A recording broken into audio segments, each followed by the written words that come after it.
What's up, know-it-alls? It's your boy, Big G, coming in with you something new. We calling it Big G's Burners. Man, today I got to have a conversation with the know-it-all people, with all our podcast listeners, with everybody out there that just loves sports.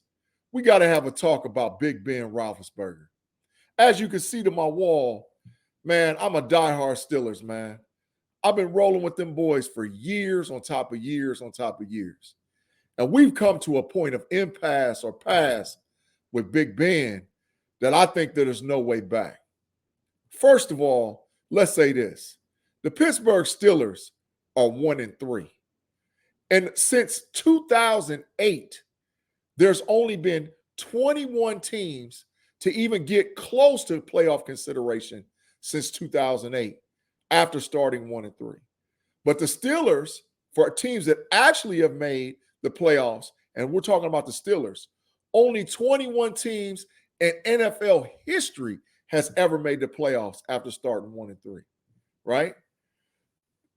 And in that same history, wild card teams that have made it to the Super Bowl, there's been the 2005 Pittsburgh Steelers, which beat the Seattle Seahawks, the 2007 New York Giants that beat the 17-0 New England Patriots, and the 2010 Green Bay Packers, which popped our Pittsburgh Steelers in the Super Bowl.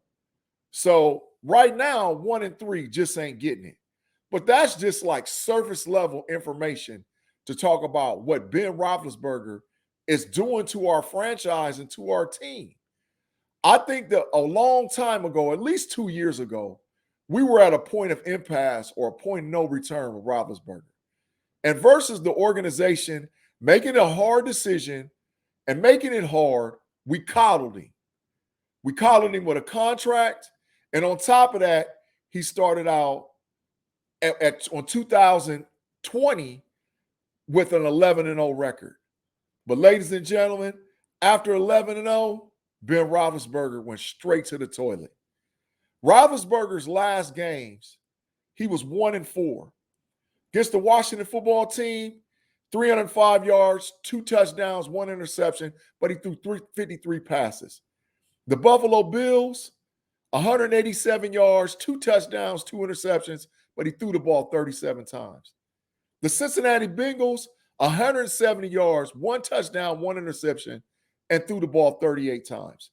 And then in the playoffs, 500 yards against the Cleveland Browns, 4 touchdowns, but 4 interceptions, and with a total of 68 passes, which gives him a 1-4 record at the end of the season. You can't count the game where the Browns lost to where the Steelers lost to the Browns 24-22, when Mason Rudolph threw for 315 and a touchdown. Ben didn't even play, right? Then you jump to 2021. Roethlisberger throws for 188, 1 touchdown, 0 interceptions, a lost fumble. He threw the ball 32 times. And by the way, we wouldn't have won if we wouldn't have blocked that punt against Buffalo, right? Then you go to our 3 consecutive losses. 295 yards against the Raiders, 1 touchdown, 1 interception, 318 yards, 1 touchdown, 2 interceptions. And then the Green Bay Packers, 232 yards, 1 touchdown, 1 interception.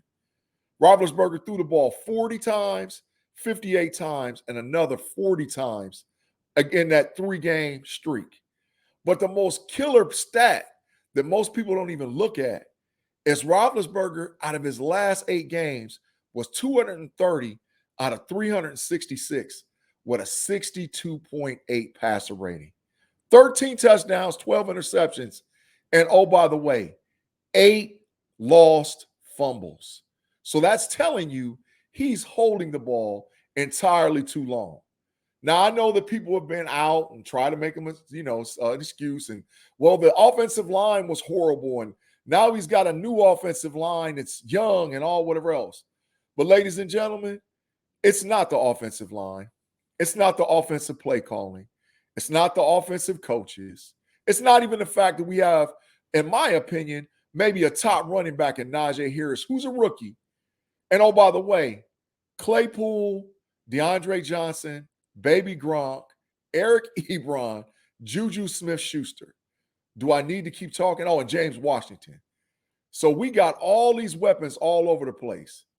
We need to put the blame where the blame is. And the blame is Big Ben, right? Also, look at this. In our division, we're 1-3. Everybody else is 3-1. Baker Mayfield has thrown for 935 yards, 2 touchdowns, 2 interceptions, ran for 3 touchdowns, got an 89.7 passing rating. Lamar Jackson, 1,077 yards passing, 4 touchdowns, 3 interceptions, ran for 5 touchdowns, 89.3 passing rating. Joe Burrow, 988 yards passing, 9 touchdowns, 4 interceptions, 2 rushing touchdowns with a 113.8 passing rating. Big Ben, man, 1,033 yards, 4 touchdowns, 4 interceptions, 3 lost fumbles, 78.9 passing rating. Ladies and gentlemen, Ben Roethlisberger is not going to get it. And oh, did I tell you that Baker Mayfield's 26, Lamar Jackson's 24, and Joe Burrow's 24? Ben Roethlisberger will turn 40 before any of these quarterbacks' age switches and changes. Not to mention the fact that you got Pat Mahomes, Josh Allen, Justin Herbert, David Carr, who are all considerable young quarterbacks in the AFC. So even if we did win our division, and even if we did make the playoffs, we still got to face those youngsters. So, you guys, it's time for Ben to go. But I got a solution if everybody wants to listen. And the Steelers organization, Steelers management, the Rooneys, any Steeler fan, the solution is in Houston, Texas. His name is Deshaun Watson. Now, I know there's a lot of speculation, a lot of rumors all, but you need to understand, Deshaun Watson is not suspended by the NFL. Deshaun Watson is not even in the protocol to be taken off the list. This is simply a thing between Deshaun Watson and the lawyers and the Houston Texans management. There's been a lot of rumors and a lot of speculation, but one thing I know about Roger Goodell, he's pretty consistent. If you go back and look in the history where there was allegations of players doing something or not doing something, he immediately suspended those guys with no opportunity and no chance to play. Deshaun Watson has just been placed inactive by the Houston Texans. So I think there's a lot more smoke than there is fire. And I'm telling you, he's the answer in Pittsburgh. Who's out there? Who's out there within the next, not this year, but even the year after, that we can hang our hat and say, we're going to get a franchise quarterback? I know not Patrick Willis at Liberty. Good kid, good quarterback, but we ain't going to hang our franchise on him.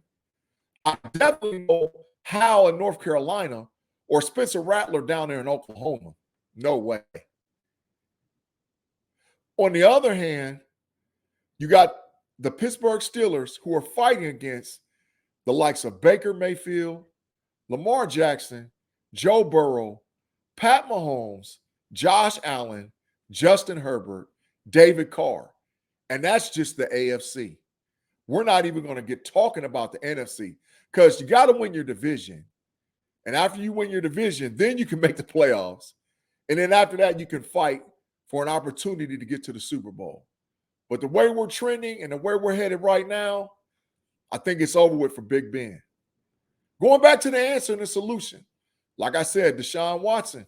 Hey, if I'm Pittsburgh, if I'm the Rooney family, and we've already proven that by making a trade for a caliber player actually benefits us.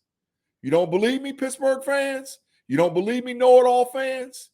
Go back and look at what Minkah Fitzpatrick has done for the Pittsburgh Steelers organization since we traded for him, not at the beginning of the offseason.